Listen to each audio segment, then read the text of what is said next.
Tu imamo, znači, elektranu snage 75 kW, imamo punjače, imamo podkonstrukcije, kablove, sad sve ono što prati tu elektranu. Ako ja dobro računam ugrubo, to je negde oko 100.000 evra vrednost celog projekta. Kako je projekat finansiran? Da li su to finansirali samo stanari ili... Čujem, tu je bila podrška UNDP-a, jel? Tako je. Vrednost kompletnog projekta je nešto ispod $94.000 i mi smo dobili, odnosno kandidovali smo ovaj projekat za sufinansiranje kod UNDP-a i dobili smo subvenciju ili sufinansiranje od $40.000. Ostatak $54.000 će stanari otplatiti na 2 godine. Oni će sad plaćati, znači, tokom 24 meseca, po stanu $17 će plaćati više i oni će tokom tog perioda otplatiti elektranu.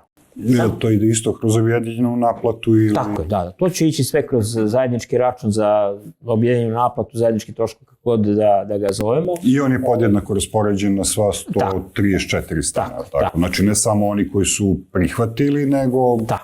kompletno stambeno zajedno. Nije moguće drugačije, zato što svi uživaju blagodeti toga i svima će biti smanjeni računi.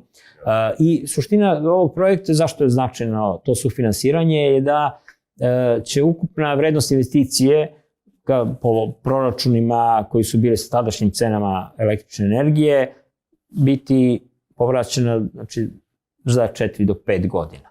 Tako da AVEX sisteme je više od 20 godina, garancije proizvođača dobijemo, da kažemo, za efikasnost panela 20 ili 25 godina, invertori imaju i neke produžene garancije koje možete da doplatite, tako da, mislim, u ovom slučaju je ovo što bi rekli win-win situacija za stanare, jer će oni tokom jednog perioda otplaćivati i oni će tokom tog perioda imati umanjene račune tokom te 2 godine, ali suštinski će otplatiti ceo sistem za 4 do 5 godina. I to je, znači, računajući sa ovom subvencijom. Tako je, da. A bez subvencije bi to bilo 7-8? To je bilo negdje oko 7-8 godina, recimo, tako, oko 8 godina.